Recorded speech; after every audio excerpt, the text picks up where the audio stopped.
À 14h23, un MH60 Romeo filait vers le sud au-dessus des Caraïbes à 144 nœuds, se dirigeant vers un ghost boat qui était sur le point d'apprendre pourquoi la contrebande est un terrible choix de carrière.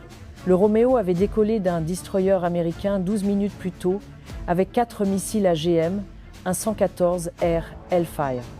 Une puissance de feu suffisante pour résoudre ce problème 4 fois, bien qu'il n'en aurait besoin que d'un si tout se déroulait comme prévu. Mais le panneau d'armement affichait déjà des avertissements ambre sur le rail 1. Et à l'insu de l'équipage, quelque chose rongeait les supports de missiles depuis 6 semaines, sans interruption. L'hélicoptère plongea à travers 2000 pieds, les rotors battant l'air humide des Caraïbes, alors qu'il se rapprochait d'un sillage blanc qui coupait l'eau bleue à 8 milles de vent. Le gaz filait à toute vitesse, ses moteurs hors bord le poussant à 45 nœuds. Roulant si bas sur l'eau, sa coque était presque submergée. Un signe classique qu'il transportait trop de poids pour son propre bien.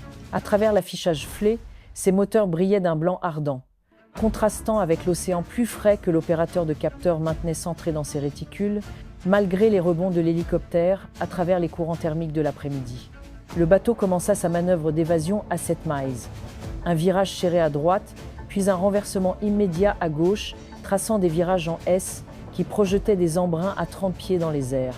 La tactique standard des contrebandiers lorsqu'ils réalisaient que l'hélicoptère qui se rapprochait d'eux ne faisait pas demi-tour. Contre les hélicoptères de police en Amérique du Sud, cela aurait pu être fonctionné.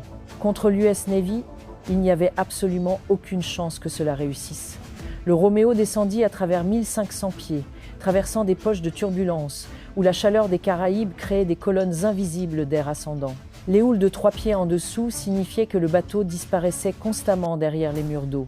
Visible pendant 2 secondes, caché pendant 1, à nouveau visible. L'opérateur de capteur devait constamment ajuster la tourelle flay, luttant pour maintenir le verrouillage à travers les nuages d'embrun qui s'épanouissaient en blanc ardent sur l'image thermique chaque fois que le bateau franchissait une vague.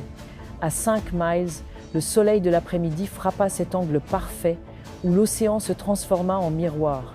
L'éblouissement submergea le spectre visuel, forçant une dépendance totale à l'imagerie thermique. Pendant ce temps, l'humidité s'accumulait, 85% et en augmentation, ce qui disperserait l'énergie laser comme le brouillard disperse les phares et rendait plus difficile l'obtention d'un bon verrouillage. Le Romeo se poussa plus bas, jusqu'à 1000 pieds, où l'air devint épais et salé. Les embruns des vagues en dessous recouvraient déjà le pare-brise, créant un film qui ne ferait qu'empirer. 3 milles maintenant. Les ordinateurs de vol du Romeo commencèrent à prendre le relais pour maintenir un vol stationnaire d'une stabilité à toute épreuve, malgré les rafales essayant de les pousser latéralement. Le panneau d'armement indiquait rail 1 rouge, rail 2 ambre, rail 3 et 4 vert. 2 missiles définitivement bons, peut être 3. L'opérateur de capteur centra les réticules sur le compartiment moteur du bateau. Le désignateur laser était prêt à peindre la cible au-dessus. Le P8 confirma qu'il n'y avait aucun autre navire dans la zone d'engagement. Le destroyer envoya l'autorisation d'engager à 14h30. Le Romeo descendit à 500 pieds et le pilote découvrit pourquoi la marine préférait larguer des torpilles sur des sous-marins plutôt que de tirer des missiles sur des bateaux. Le soleil de l'après-midi créait un motif d'éblouissement qui transformait l'océan en miroir. Le flair luttait pour maintenir le verrouillage à travers l'humidité. C'est parce que l'air humide agissait comme une vitre sale, dispersant et absorbant l'énergie. Ensuite, le faisceau laser frappa la surface de l'eau, où une partie fut réfléchie selon des angles qui rendraient jaloux un joueur de billard. Les coques en fibre de verre mouillées du bateau dispersaient le faisceau différemment des surfaces sèches, créant ce que le manuel appelait des caractéristiques de retour suboptimales, ou, comme disent les pilotes, une plaie au derrière. L'énergie laser qui revenait aux chercheurs du missile était peu, être 30% de ce qui avait quitté l'hélicoptère. L'Hellfire avait besoin d'au moins 15% de force de signal de retour pour maintenir le verrouillage. En dessous de cela, le missile deviendrait balistique, se transformant en une roquette non guidée. En ce moment, il planait à 30%, en sécurité, mais pas à l'aise avec l'humidité et les embruns, essayant constamment d'entraîner ce chiffre dans la zone de danger. La tourelle ANAS-44 sous le nez que vous voyez ici se battait pour maintenir le laser centré sur la cible. Ce n'était pas un simple système de point and shoot. La tourelle exécutait des algorithmes prédictifs qui calculaient où le bateau serait et non où il était. L'autotrack fonctionnait à peine. À 3 miles de distance, volant à 140 nœuds. Ils devaient maintenir un faisceau laser sur une cible de la taille d'une place de parking. Ça fonctionne. Et ça fonctionne parfaitement. En ce moment, ils avaient le premier, mais avaient besoin du second. L'ordinateur faisait la moyenne de la position du bateau au fil du temps, construisant ce que les ingénieurs appelaient une métrique de qualité de suivi qui indiquait à l'équipage le degré de confiance du système. En ce moment, elle affichait 82%, assez bon pour le travail gouvernemental. Mais les 10 à 8% manquants étaient la différence entre un coup direct et un raté embarrassant. C'est pourquoi les systèmes informatiques de cet hélicoptère étaient désormais en sur-régime. 4 processeurs de mission indépendants exécutaient les mêmes calculs simultanément, comparant les réponses 20 fois par seconde. Si un ordinateur disait feu et l'autre disait attendez, il votait. Et le vote n'était pas une simple règle de la majorité. Il utilisait quelque chose appelé la tolérance aux pannes byzantines, conçue pour fonctionner même si un ordinateur mentait. Chaque ordinateur envoyait son calcul aux 3 autres. Puis chaque ordinateur comparait ce qu'il avait calculé avec ce que les autres disaient avoir calculé.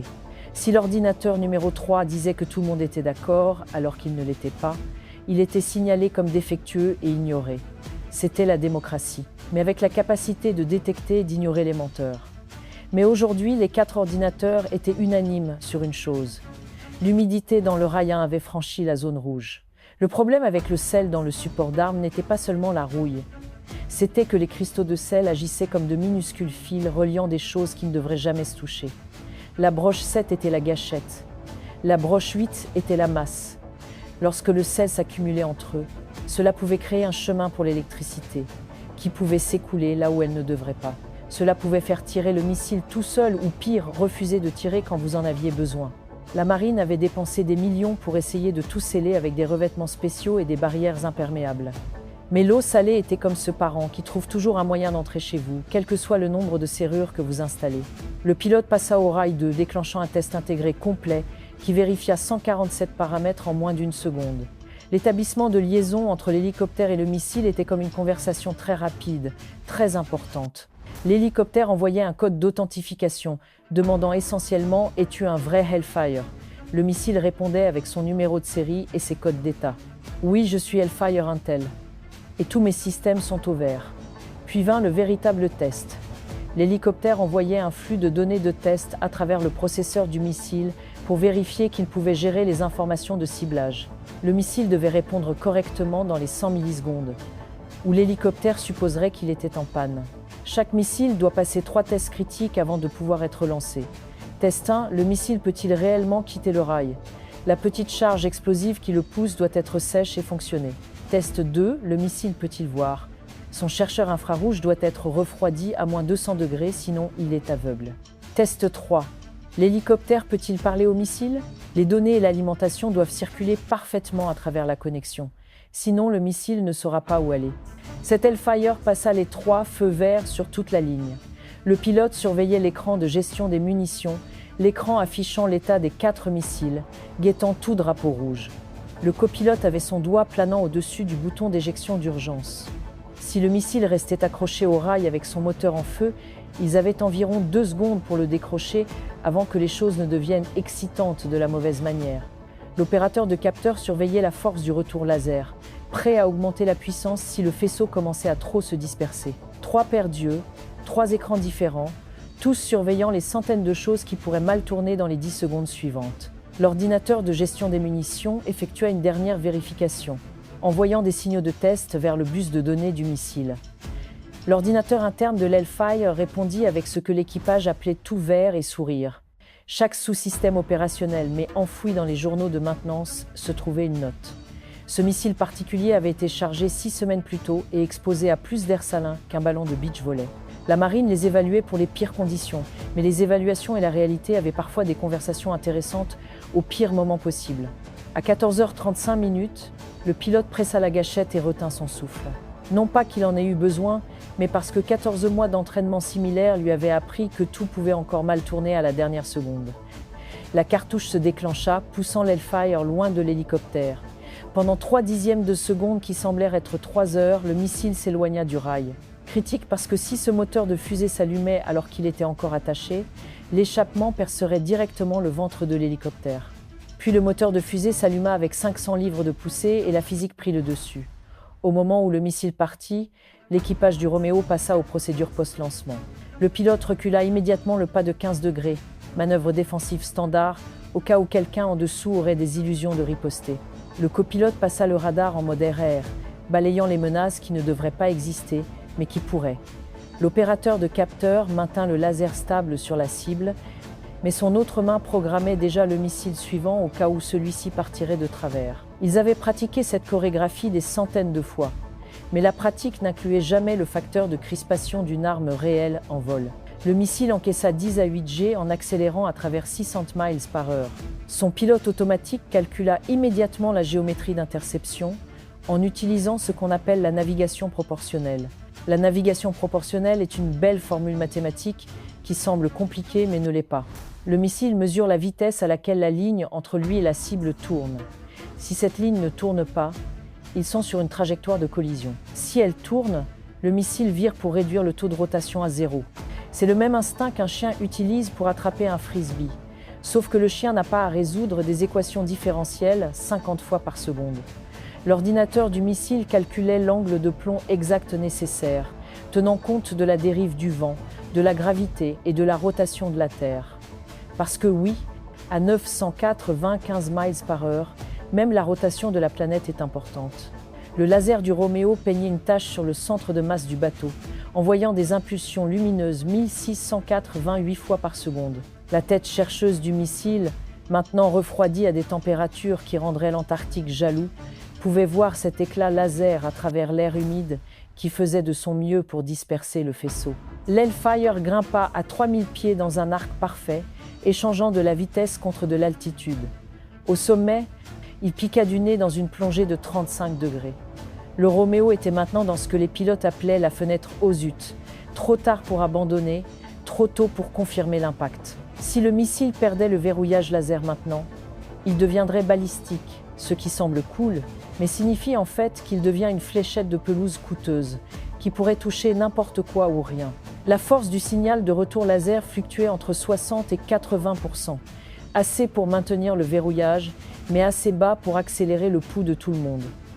Les contrebandiers en dessous l'on peut être vu un point noir contre le ciel brillant des Caraïbes, grossissant à la milliseconde. Mais le voir et y faire quelque chose étaient deux problèmes différents.